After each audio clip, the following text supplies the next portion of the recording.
C'est l'heure du journal de l'Afrique. Soyez les bienvenus sur France 24. À la une ce soir, ce deal que pourrait proposer la République démocratique du Congo aux États-Unis. Kinshasa souhaite soumettre un accord sur les minerais à Washington, une proposition pour obtenir en échange un soutien diplomatique et sécuritaire. Nous serons à Kinshasa dans ce journal. Cette plainte du collectif des avocats des victimes du drame de Nzerekore en Guinée, elle met en cause des personnalités civiles et militaires et leur responsabilité dans le drame. Nous serons à Conakry dans un instant. Et puis on poursuivra notre série au Soudan. Nos équipes ont quitté Port-Soudan direction Khartoum, la capitale, mais sur leur chemin, ils se sont arrêtés à Abtabara. Reportage à la fin de ce journal. La stratégie du gouvernement congolais pour obtenir un soutien diplomatique. Kinshasa pourrait proposer un deal sur les minerais aux États-Unis. Le pays peine à arrêter l'avancée du M23 dans l'Est alors que Goma et Bukavu sont tombés sous le contrôle des rebelles soutenus par le Rwanda. Les précisions à Kinshasa d'Aurélie Bazaraki-Bangoula.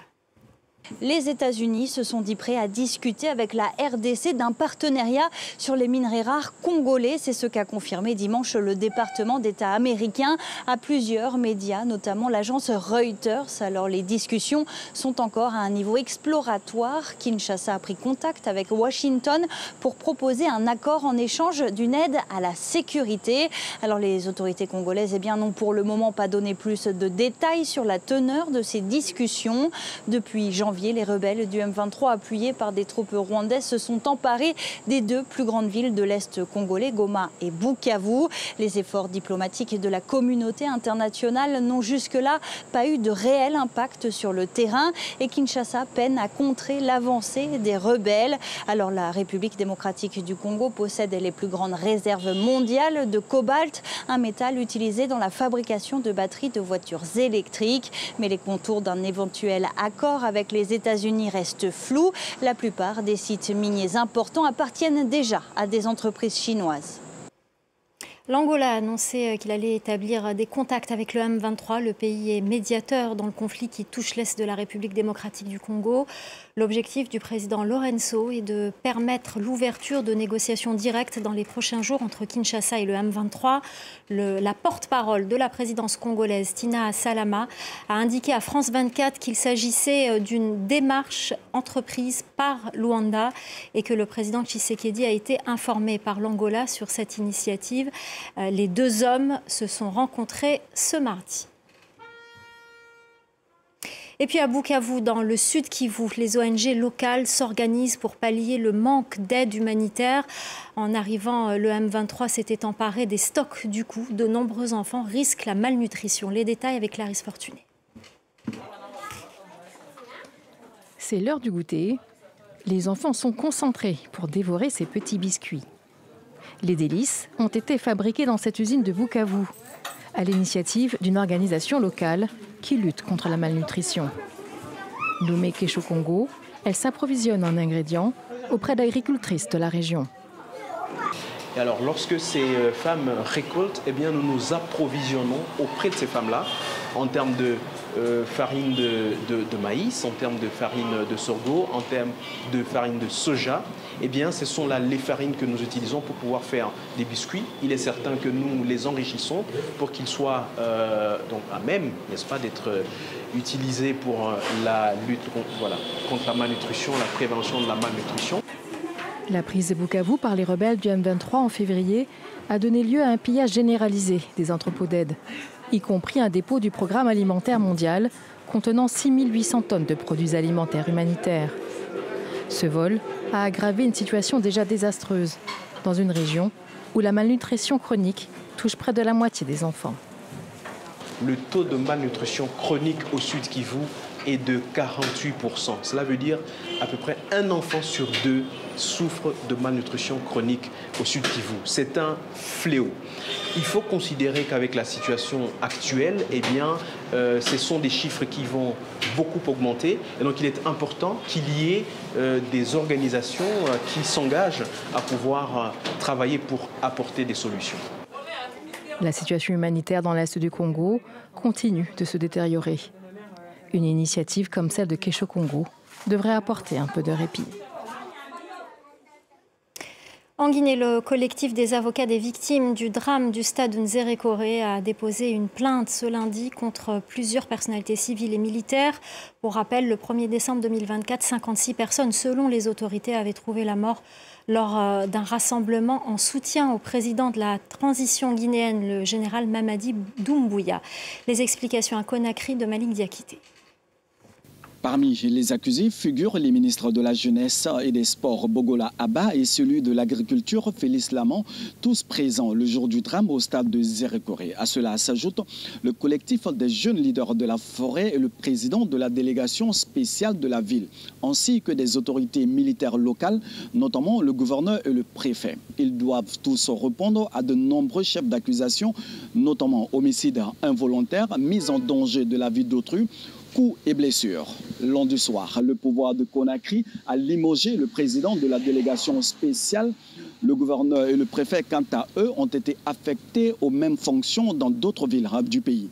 Même si ces décisions des autorités guinéennes ne sont pas officiellement présentées comme des sanctions suite au drame, elles soulagent en partie les avocats des victimes. Ces derniers souhaitent que ces mesures se tendent à l'encontre des chefs militaires de la gendarmerie et de la police cités dans le drame et que cela n'entrave pas la procédure judiciaire enclenchée.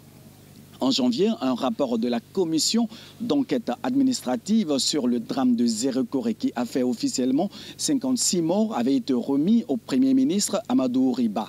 Un rapport très attendu par les organisations de défense des droits de l'homme. En bref, cette grogne dans le secteur bancaire au Mali, les travailleurs des banques ont décrété un sit-in de 3 jours pour protester contre l'arrestation de plusieurs de leurs camarades, accusés, je cite, d'avoir violé des procédures administratives. Les grévistes rejettent ces accusations et demandent leur libération. On poursuit notre série au Soudan. Nos reporters ont quitté Port-Soudan et pris la route pour Khartoum, où les combats font rage. Mais avant de rejoindre la capitale, ils se sont arrêtés à Atbara. Voyez leur reportage. Cela fait 6 heures que nous roulons. Il faudra encore 6 heures de plus pour arriver jusqu'à Khartoum. Mais nous avons décidé de vous faire découvrir Atbara. C'est une ville extrêmement importante, car depuis le début du conflit, il y a quasiment 2 ans, c'est là que de très nombreux habitants de la capitale ont décidé de se réfugier. Regardez ce reportage réalisé avec Mohamed Farhat. C'est une ville symbolique pour tout un pays. Atbara a vu naître la révolution qui a fait chuter Omar el-Béchir en 2019. Depuis que la guerre a éclaté, près d'1 million de personnes se sont réfugiées dans sa région. Awatef a recueilli le bébé de sa sœur, décédé faute de soins après son accouchement. Ma nièce a besoin de lait. Tous les 5 jours, il lui faut une boîte qui coûte 24 000 livres soudanaises. Où est-ce que je les trouve? On ne travaille pas. Sur ce parking, des centaines de familles se battent pour survivre. Personne ne vient nous aider. Tous prennent de l'aide pour eux-mêmes. Au détriment de qui? Au détriment des pauvres réfugiés qui n'ont rien et sont à la rue. Face à l'université de la ville, les marchands viennent en majeure partie de Khartoum et sont soutenus par les riverains. Avant d'être des déplacés, ce ne sont pas des étrangers, nous sommes des enfants du même pays. Ils traversent une période difficile et j'espère que Dieu va améliorer leur situation. Au début du conflit, le gouvernement soudanais a créé quelques camps temporaires. Ils se sont pérennisés. Abir coordonne l'assistance humanitaire et gère les urgences du quotidien. Ce garçon a été percuté par une moto. On va t'emmener faire une radio pour savoir ce que tu as à la jambe. Débordée, la municipalité essaie tant bien que mal d'aider ses familles.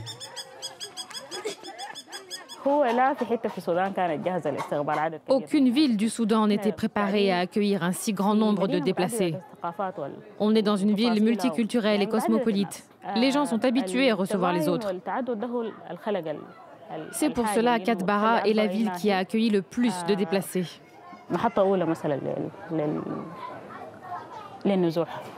Mais Atbara pourrait bientôt se vider. L'armée progresse vers Khartoum. Le gouvernement commence à ramener certains déplacés dans leur foyer. Au Sénégal, l'ancienne première dame est en colère. Marième Faye Sall s'insurge contre le refus de la police des frontières sénégalaises d'autoriser son frère Mansour Faye, ancien ministre de Macky Sall, à sortir du territoire. Elle dénonce une décision injuste. La correspondance à Dakar d'Eliman Dao. Il n'y a aucune décision de justice qui motive qu'on l'empêche d'embarquer dans l'avion. C'est exclamé Marième Faye Sall dans un entretien téléphonique avec la RFM, une radio locale. L'ancienne première dame qualifie d'injuste le fait qu'on empêche à son frère de sortir du territoire sénégalais. Mansour Faye s'est également exprimé à travers un post sur Facebook. L'ancien ministre des Infrastructures, mais aussi des Transports sous le régime de Macky Sall, informe qu'il devait prendre un vol Air France ce lundi en direction de Jeddah en Arabie Saoudite pour prendre part au petit pèlerinage à la Mecque.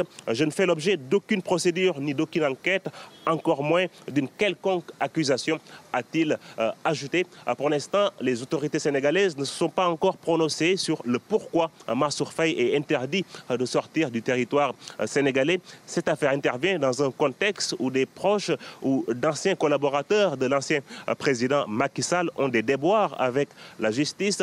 Il y a 2 semaines, Farba Ngom, député et proche de l'ancien président, a été envoyé en prison dans une affaire de blanchiment de capitaux. Voilà, c'est la fin du journal de l'Afrique. L'info continue sur France 24.